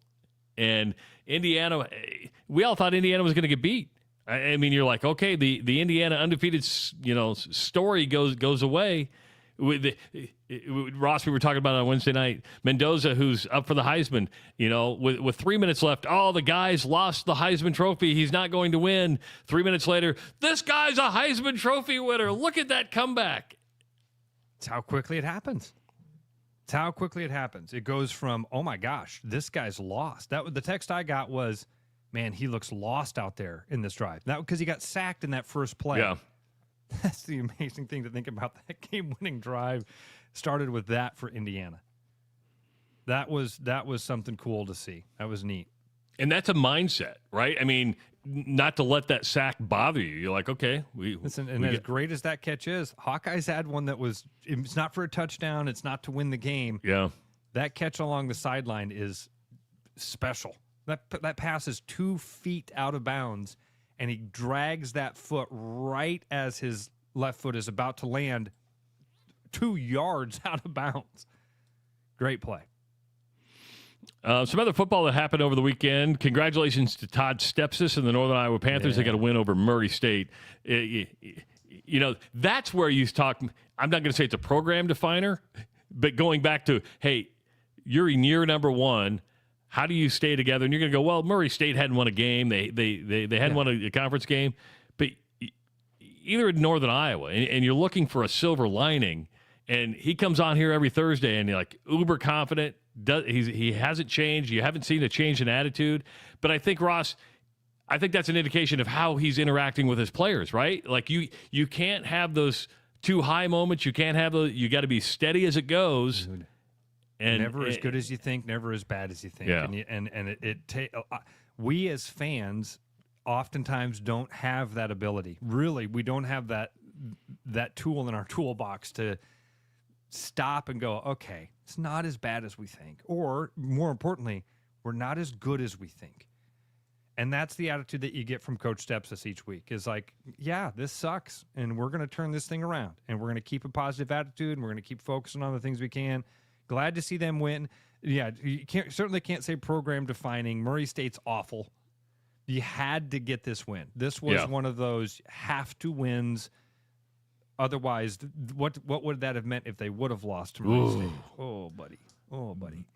And Drake loses their first regular season conference game. And how ironic that, Joe Woodley was on here on Friday talking about where things weren't right, and it was like stupid penalties. Well, they were penalized, I think, 5 or 6 times, and that made a difference. Plus, the weather was bad. They were in this thing, but it's those little mistakes, mental mistakes, to where you got to be disciplined to, like you said, he can handle the PI or something like that. It's the illegal motion, it's the offsides, little things that make a difference. 515-517-2303. Let's go to Tyler. Tyler, welcome to the Rush Radio Show, powered by Willis Automotive. What's going on? What's up, boys? It's Kluber. Hey, what? Oh, Kluber. You could have just jumped on the feed. You know that, right? I thought about joining the link, and I didn't want to just hop into the show and then be like, oh, this guy thinks he can hijack the show whenever he wants. Dude, anytime you want. You're one of the few people that would be like, oh, Kluver's in the studio. Kluver's here. What's he want to say? Because we talked about you on the Black and Gold Rush. We talked about you a little this morning about the two bad snaps. We felt your pain, dude. We felt your pain. When I saw it, I instantly thought Kluver's got to be thinking to himself a couple things. Number one, this sucks that the Hawkeyes just gave up a safety. But number two, I have a feeling that you had this thing in your head that went, God, everybody's going to be asking me about this. Guys, I'm telling you, selfishly, it sucks for the Hawks when that happens. But I was there I was sitting in a section of 60 2015 teammates, and every single one of them started yelling at me. After which I already went through 4 years of that. I didn't need any more of that, right? I had no answers for them. And then I get on Twitter. I really wanted to join the show after the game, and my phone just would not grab service until we were halfway past Cedar Rapids back to Marshalltown. And when I finally did get service, my Twitter, I probably had 100 mentions of, hey, Kluver, get your pads on. We know Kluver's in the stadium. Go down and start coaching these guys up. Hey, does Kluver have any more eligibility? And, if I did, I would have gone in and I would have saved the day. Everybody knows that, but I just, I am sort of glad it wasn't me, because it was crappy. It was crappy that day. It was not a good day to be a specialist. It's a tough day, but yeah, I just wanted to call and say hi. Chalk that up to being a wet ball and the weather? Man, I'm gonna try and do some digging, maybe have some inside conversations to figure out what went on there, because I still haven't even had a great view of it. The first one was definitely the one that Dakin still went up and got, but then had a bad punt off of. That one was nervous, wet ball, kind of overthinking, grip and stuff. The second one, I'm still confused about. I don't have an answer there yet, so I'll do a little digging. Maybe I'll have an answer for you guys Friday. Tyler, I'm gonna ask a dumb question. How many long snappers are on the team? I mean, do they have a backup long snapper? I mean, yeah. Okay. There's two of them. So there was the controversy early in the season was like, we've got one guy doing punts and one guy doing PATs, and I didn't love that necessarily for reasons we can dive into at another point. But so basically, if you have two quarterbacks, you don't have a quarterback. If you have two kickers, you don't have a kicker. The same thing in any position. Like if you don't have a guy, or if you have multiple guys, you don't have a guy, and that's always a worry. It's with the roster rules now, I'm curious to see how they play that, because when you can have unlimited guys, that's really where you benefit special teams wise. But when it goes down to 105, there's not a lot of room for long snappers when they're looking for linebackers and offensive line. There's just you're the bottom of the totem pole there. So I don't know if I'm going to guess that nowadays with the roster limits, they're going to carry. Most teams will carry two true long snappers, probably two true specialists at all three positions. And then they're going to have a guy on the roster, like a tight end or a D lineman, who can do long snapping in a third string emergency situation. But there was somebody to switch to. It's just, there's a lot there. I'm glad it wasn't me. It was tough to watch, man. Hey, we're getting a comment on the comment section. They want to know, did you have a conversation with Dan Lanning? In his head. In his head. His head. Okay, I'm reading it right. Yeah. Okay. Travis misunderstood I misunderstood. I'm like, sorry. Misunderstood the comment.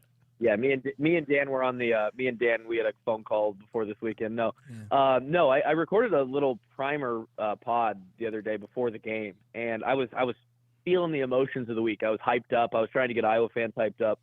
And after that primer, I then I did my workout in the afternoon, and I was doing like a heavy set. I was trying to psych myself up, and I'm a psycho, right? Like I'm that guy who's in the garage by himself, like talking to myself, screaming. And I've got the bar unracked, and I'm in my garage screaming, "Bring it, Dan Lanning! Lock the effing gates! Bring it, Ducks!" Like I was the one playing. I was going to watch the game in row 10, and I'm screaming at Dan Lanning to bring it. And that's just who I am, you know?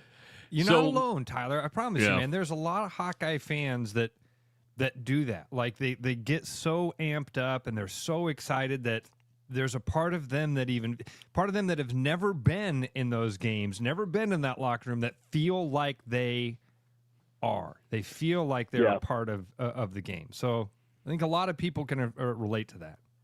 When's the new pod drop? I wish everyone pod's out. Okay. You know, these ones are, you can go and find the Grant so finally dubbed it the sadness pod, the sad pod. You know, these are the ones that if you show up for on a Monday after a loss like this, you're truly dedicated. We recap it. There's a little bit of our own recap of the reunion we had this weekend, seeing old teammates. There's some positive stuff in there. We try, as always, to bring the positive outlook, the optimism, because there was a lot of good things from this game still that we can take away. There's still a lot to be had left this season. There's still 10 wins on the table at the end of the year, but there's a lot of sadness too. They were right there. It was a tough one. We had heartbreak, disappointment, and then the best one was John called in from I-80 and he said, "Man, this is what my daughter would call a kick in the jibs." We were like, "Yeah, it's a kick in the jibs. Exactly what this is." I wish everyone could get a taste of what it feels like to be personally. I know a lot of people think they're personally invested because they buy tickets and all this stuff. I wish you knew what it was like to be personally invested and have to be the guy who walks into the complex yesterday. You know, when Kinnick's quiet, everybody's gone, the parking lots are empty, and now you're the one who has to go watch the performance and be graded on that and know that it was you who went out and failed. There's a reason why former athletes at a high level are usually successful people, and it's because they are on a grand stage when they succeed and when they fail. And it's fun when you succeed.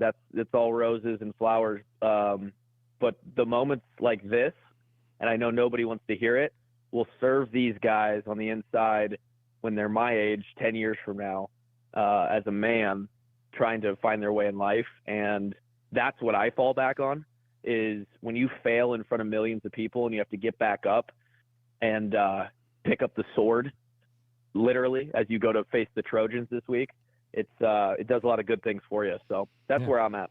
Excellent stuff. Hey, don't forget, you don't have to use the phone line anymore. So just anytime you want to hop on, We'd love it. All right. Yeah, just hit the link, and then when we see you, we'll we got a surprise guest. Trav, probably easier for him to pick up All the right, phone call sounds than good. to get to the studio and all that. But That's it. Yeah, the phone is probably easier for you. So, but whatever works for you, man. No, I literally thought about. I'm sitting on my couch eating eggs right now. I thought about going downstairs. It's 10 steps. It really is. raw egg. Do you do the Rocky thing? I imagine you're No. like Cool Hand Luke.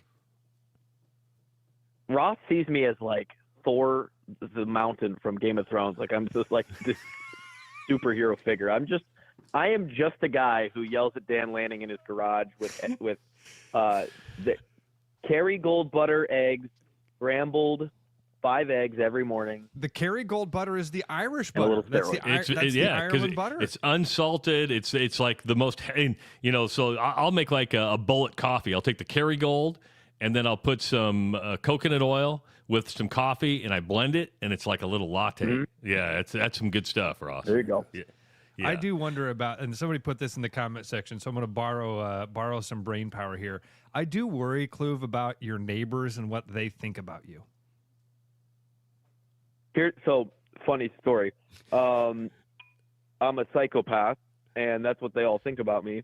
When we moved into the neighborhood, there's a lot of kids in this neighborhood, which is great, and they've befriended my daughter, and it's the cutest thing. I'm known as the buff guy on the block, and which is great, really strokes my ego.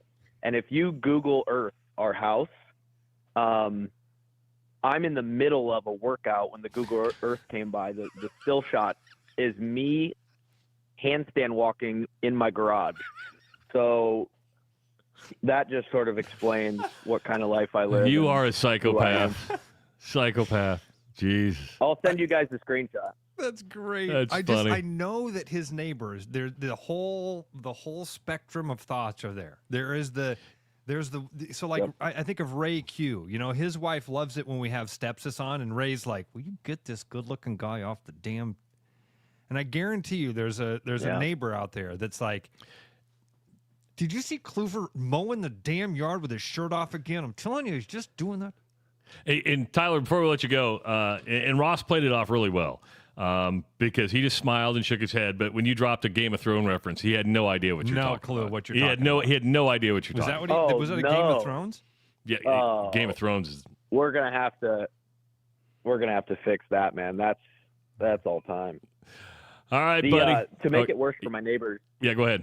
To make it worse for my neighbors, the mailbox is in our yard. It's in the front of our yard, so they all everybody have has to walk over to our house. So there's this guy benching again. Jesus Christ. All the women are walking by here. going, I don't have to go to the strip club. I can just go watch Kluver. I'll go get the mail today, honey. Yeah, you have the highest rate of women getting mail from the mailbox of any neighborhood in Central Iowa. I don't want to say. Now that I think about it, there is an abnormal amount of women who come over and get the mail. I don't know. I don't know if I've seen any guys. Now that I think about it, I don't think any guys get the mail on our street. So that's embarrassing. But yeah, keep it up, brother. Keep All it up. right, buddy. We'll talk to you later. See you, boys. Tyler Kluver joining us. The pop-in call. Strategically putting the mailbox just right out in front. Think about it. It's all women that come to the mailbox.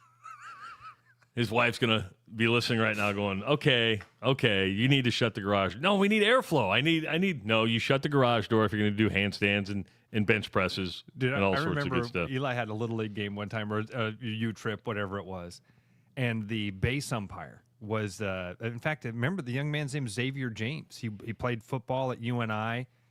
Gorgeous man. I mean, 6'2", shredded up, good-looking guy. He was the base ump, right? And so during the inning breaks, the base ump goes and stands along the fence along the right field line, right? And I noticed all the moms were sitting back there that day. And they're kind of I wander and I'm moving around, and one time I get over there and you should have seen it, dude. The inning break would be over and they would be like, "Hey, do you need water? Do you need anything to drink? Do you need this guy?" 515-517-2303. Got about 25 minutes to go in the show. We're going to take a quick break, come back, and continue. We got college basketball tonight. Big showdown for the Cyclones. We're going to see what the Cyclones are made of tonight in an early season matchup with Mississippi State. It is the Rush Radio Show powered by Willis Automotive. For the holidays, bring real taste to the table with Gold Peak Real Brewed Tea. Made with real tea leaves and real cane sugar, Gold Peak delivers a golden, brewed for taste flavor that makes every moment more meaningful. Whether you're gathering with family or friends, celebrate the moments that matter the most, because real connections deserve real refreshment. For your upcoming holiday celebrations, choose Gold Peak Tea and bring real taste to the table. Your house wasn't built for bats, birds, or raccoons, but try telling them that. At Bats and Bugs Pest Solutions, we've been helping Iowans take back their homes for over 20 years. We use cost-effective, eco-friendly methods to solve wildlife and pest problems the right way. Whether it's bats in your attic, birds in the vent, raccoons in your chimney, or moles in your yard, we have long-term solutions. Call Bats and Bugs Pest Solutions today at 515-218-3400, and let's make sure your home doesn't become their home. Hi, I'm John Linares with Willis Lexus, and this November, we're starting early. We are starting our December to Remember sales event today. First off, I want to highlight a special lease on 2026 NX Gas. It's $409 per month with $49.99 due at signing. Or you can take advantage of rates as low as 2.49 for 48 months or 3.49 for 60 months on IS model, all ES models, NX Gas, RX Gas, and TX Gas, and as an added bonus on 2026 RX Gas, NX, and TX Gas models. I invite you to stop in and take a new Lexus for a test drive, or visit us online at willislexus.com where you'll find some special offers. After Hawkeye football games this fall, Travis and Ross are right where they belong, with you taking your calls and giving unfiltered feedback. Right after Hawkeye football games, it's the Black and Gold Rush on the RushRadio.com, the TuneIn app, and on YouTube.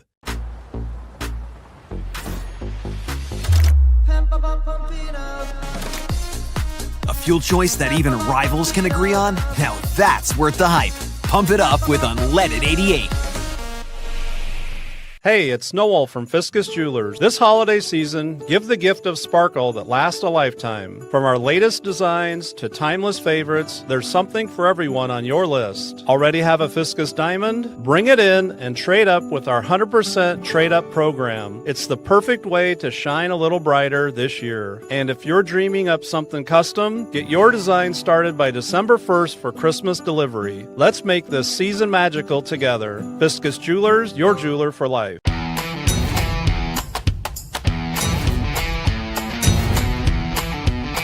The largest selection of German beer in the world? You'll find it at the Hessen House. From Doppelbocks to Oktoberfest to Hefeweizens and Dunkels, there's no passport needed for the deliciously different beer and food at the Hessen House. So grab your friends and make it a fun night out. The Hessen House, 4th and Court, Des Moines. You know, Brian, at Central City, we really do have the best selection around. I know, high quality stuff you can't find anywhere else. Whistle Pig Plantation Rum. Yeah, and over 150 of the best scotches on earth. And a ton of bitters, mixers, and more. You know what we are? High class. Definitely high class, yeah. Make way for the natty. Okay, maybe medium class. Central City Liquors, home of the 10% cash coupon. And the wooden nickel program. Hi, I'm Sean, Service Manager here at Mini of Des Moines. The holiday season is just around the corner, and now's a great time for you to make sure your Mini is ready for any holiday plans you have. Visit us now to take advantage of our $100 mail-in rebate on the purchase of 4 select tires. Visit us online or give us a call to schedule your appointment. Back like a rash you thought was gone. Travis and Ross aren't contagious, but they are addictive. It's the Rush Radio Show, powered by Willis Automotive.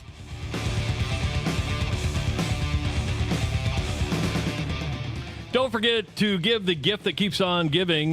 That comes from the Iowa Lottery. Say no, no, no to basic gift giving with the gift that keeps on winning. Holiday Scratch and Instaplay tickets from the Iowa Lottery. Holiday Gold, Holiday Bright, Merry and Bright, Holiday Times 10, Merry Money, Peppermint Crossword, and Chillin' with the Gnomies. And don't forget about the Instaplay tickets, Elf and Reindeer Riches. These holiday tickets make great stocking stuffers, and you can win instant prizes ranging from $500 to $250,000. Tip of the cap to the creative team over there at the Iowa Lottery. Just say no, no, no to traditional holiday gift giving. Yeah. I love it. Chilling with the Gnomies? With the Gnomies. They're killing it over there. Did you ever get into the gnome thing for the yard decor, where they put the gnomes out front? No. Do you put up holiday lights? No. Yeah, I've never been a holiday light guy. And I've noticed really wishes I would, dude. And I really should at least one time for her. That's what a tree is. That's what the tree is. I know, but she has asked every year that I do holiday lights on the house. And I'm always like, nah. Well, you know what you say? You'd love that, wouldn't you? You know what? You don't get everything you want in life. Because if you give them everything they want, unrealistic expectations become built out. Says you don't get everything that you want in life. Yeah. You become spoiled when you do that. My kids would say, hey, can we decorate the bushes at least? No, we can't, because we'd have to go buy lights and put them up, and then we got to take them down. No. That's work. Yeah, we're trying. We don't want people to drive by our house and go, boy, what a shitty job they did with their holiday lights. I don't want to get into that. It's better to put nothing up than something. You start to build expectation, and expectation is a dangerous thing. I manage those expectations. Manage them. Can I do you have something planned here for the last half hour? Because I was going to talk Iowa. I was going to talk Iowa State basketball real quick. Right, but that's right. Well, but just tonight's. You're playing a Mississippi State team that's gone to 3 straight NCAA tournaments, and there's actually a local tie here. It's interesting that Chris Jans is an Iowa guy. I mean, went to Loras College, grew up with Coach JUCO here. He's done a really, really good job everywhere he's been. So there's a local tie here with tonight's game. It's going to be in Sioux Falls at the Pentagon.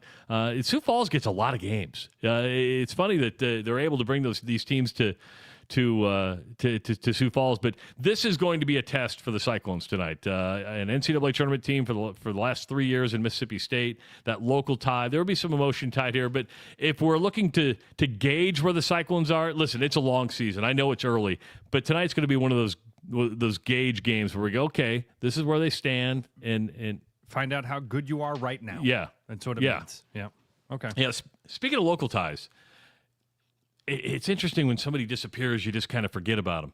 I mean, Tucker DeVries is still playing, Ross, and Indiana 9 years in college basketball. Tucker DeVries. It's crazy, isn't it? It feels like it. When Tucker was here, we were all in on Tucker. We were all in on. They go to West Virginia, play a little bit of tension. Now they're in Indiana, and he's had 2 great games for the Hoosiers. I mean, he had a double-double in game number 1.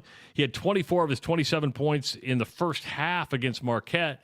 I mean, he's lighting it up. Connor Enright hit there's another name from the past, hit a half-court shot yesterday.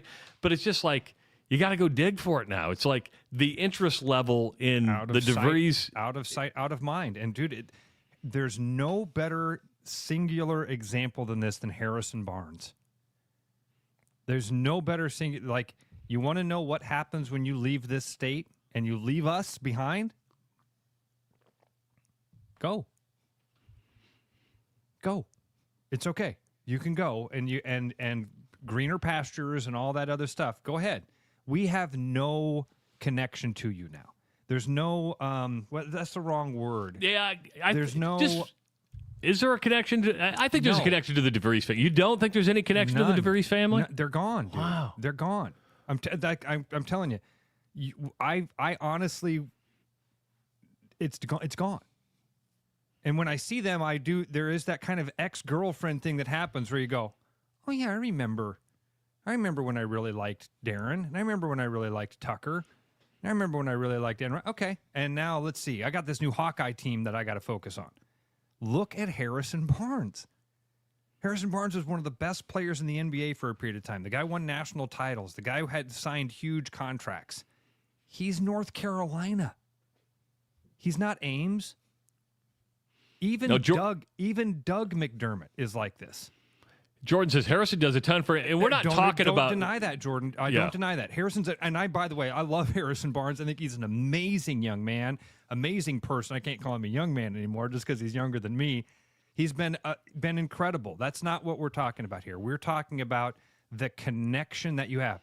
Here's who has more of a connection to Ames, Iowa. Is it Harrison Barnes or is it? Let's see. Who would be the George Niang? George Niang. It's George by a mile. It's George by a mile. Because he wore your colors. Yes, exactly right. For Tucker and for Darren, Travis, I know it's a little bit more personal for you because you knew them and you kind of knew Darren for a long time. There's very, very, very little connection to Drake. Are there people at Drake that still love those guys and are following them? Yes, there are. Just like Harrison Barnes still does a ton for Ames, to Jordan's point. That's not what we're talking about. It's connection to the community. How much do they love that guy? I'll push back on Tyler Hill a bit. He goes, well, DeVries came from Omaha. Yes and no. I mean, he was an assistant at Creighton for a long time, but he went to high school at Appleton Parkersburg, went to college at Northern Iowa. He's an Iowa guy, but I'm with Ross, and I like Darren a lot. One of the first texts I got when I became a grandfather was from Darren DeVries. I mean, he didn't have to do that. So there's a connection there. But I agree with Ross. Once you don't wear the colors anymore, once you're not coaching the team, I'm paying attention because I want you to succeed, but I don't have the same fire behind it because you're coaching the Hoosiers and you're going to try to beat the Hawkeyes. A couple people have mentioned this name already. Think about Fred Hoiberg. Good point. Grew up in Ames, went to Iowa State. He was the mayor. How many of you follow him on a regular basis now? How many of you are glued to Nebraska basketball because it's Hoiberg ball? Very, very, very few. Very few. How many people in Ames are, when you sit down, are like, hey, did you see what Freddie did? You left. You left. Now you might pay attention if they make the NCAA tournament. You go, oh, Fred made the tournament, but it's not. It'll be a side note. Yes, it's a side note, and that's the same thing that's going to happen with Tucker and Darren. Indiana can go on and have a great season. Hell, they could go on and win the national title, and there will be people that will be like, oh yeah, he used to be from Iowa, didn't he? On to the next thing. That's just the way it is. So I don't. It's not surprising to me at all. Again, my favorite one ever is watching Harrison Barnes, watching his career develop, and how many people in Iowa that were just like, okay, he ain't Steph Curry.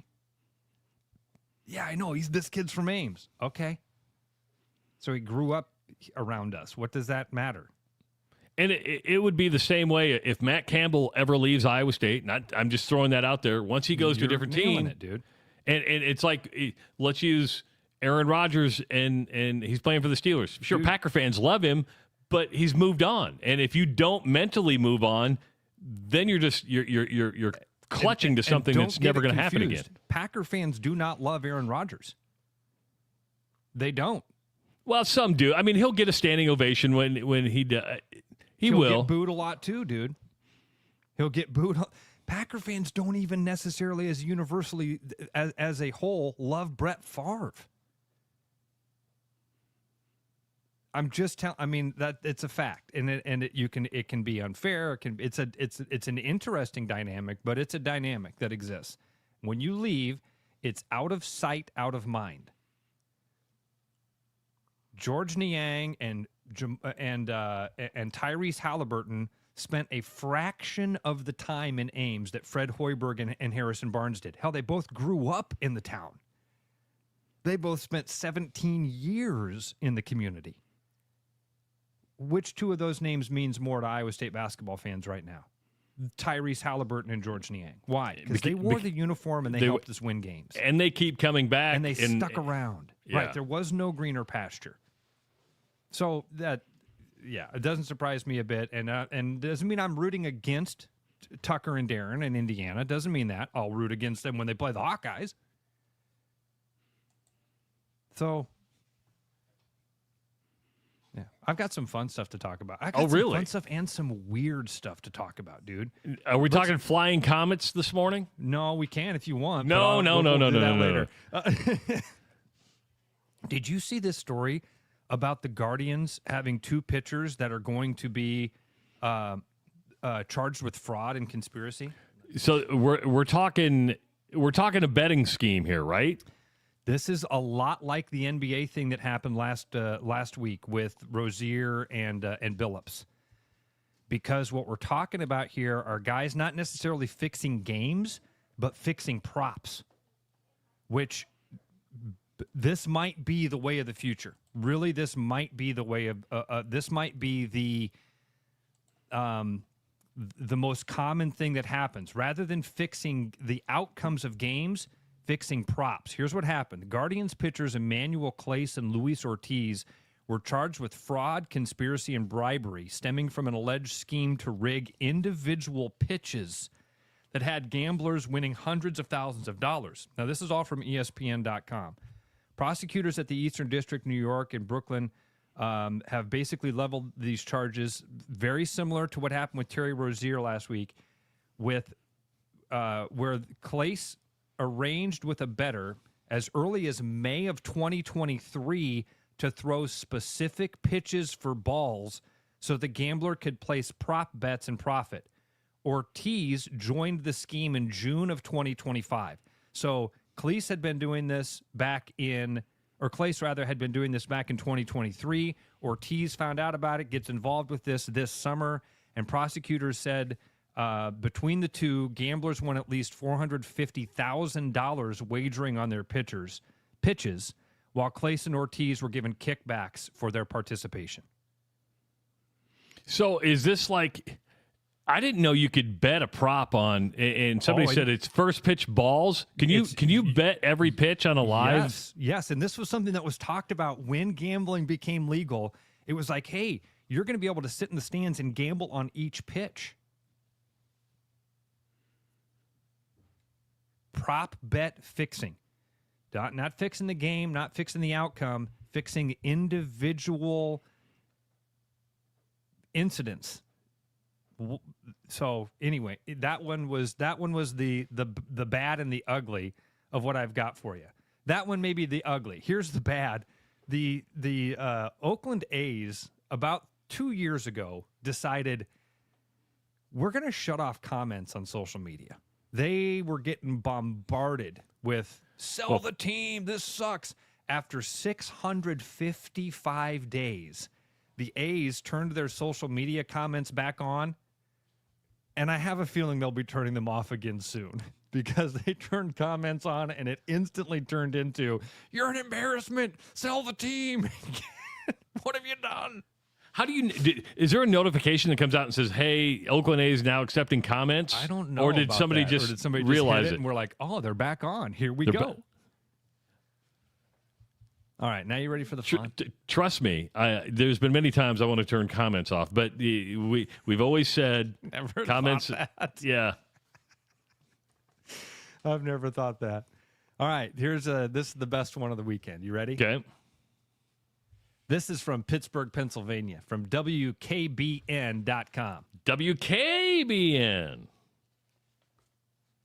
The Pittsburgh area naturalists are hosting Balls Out Bowling.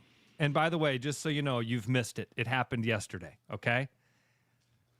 A nude bowling event set for Sunday, November 9th at Kraft and Ingram Lanes. The event runs from 4 p.m. to 8 p.m. with doors opening at 3:30 and is open to all adults interested in body-positive, non-sexual social nudity. I got a buddy, his parents were naturalists. Honest to God. And I'm like... By naturalist, you mean nudist? Yes. Yeah. And I'm like, Brian, what was that like growing up? Your jib's hanging out all the time. Just walk in.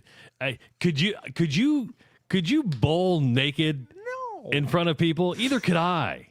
All right. Nudity is required for all participants, though women may wear bottoms if preferred. The event is inclusive of all genders, sexualities, and body types. Guests must bring a towel to sit on and a bag for personal items.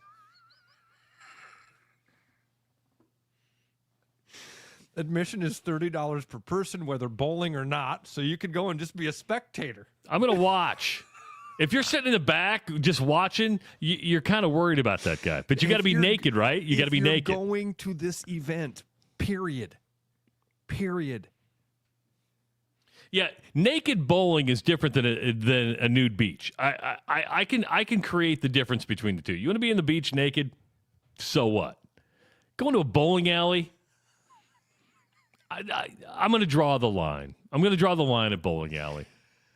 Oh, the facility is BYOB. Participants may bring their own beer, wine, and liquor. Music and prize giveaways were part of the evening's activities. No photography or video is allowed.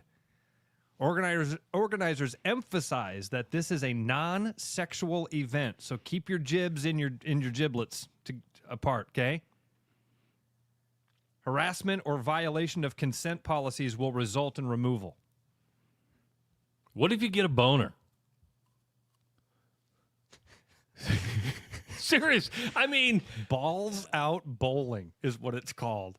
And by the way, the headline says Balls Out Bowling is back. Didn't know it ever existed. Didn't know it.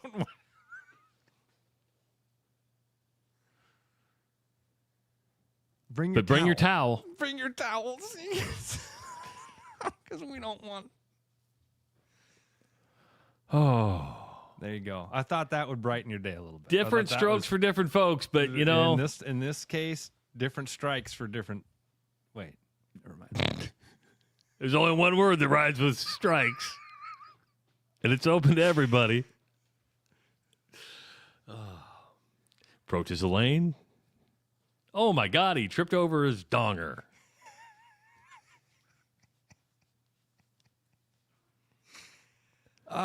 Women, but men had to go fully nude, but the women could wear a merkin or shorts. Yeah, women could wear their bikini bottoms.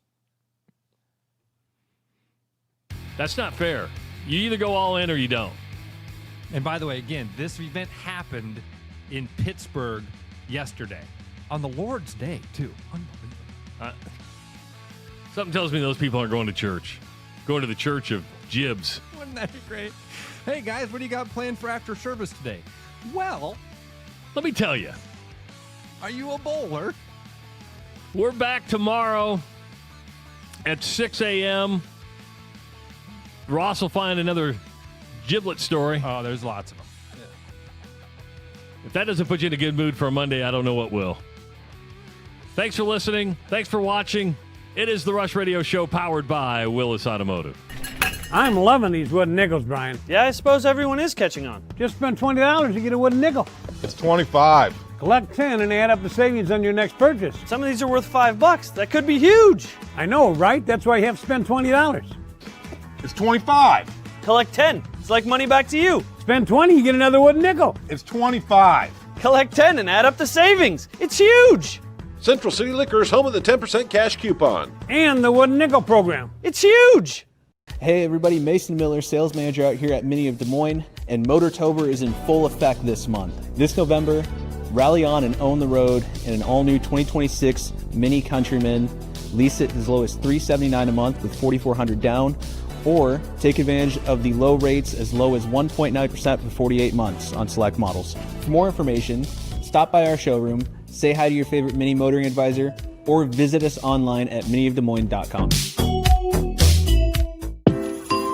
'Tis the season to share great taste. Grab a refreshing Coca-Cola and make every moment a celebration. Locally made, nationally loved, Coca-Cola is the real deal when it comes to holiday cheer. Whether you're kicking back after the game or hosting the crew, nothing hits like that crisp, fizzy taste. Make this season yours. Grab an ice-cold Coca-Cola today.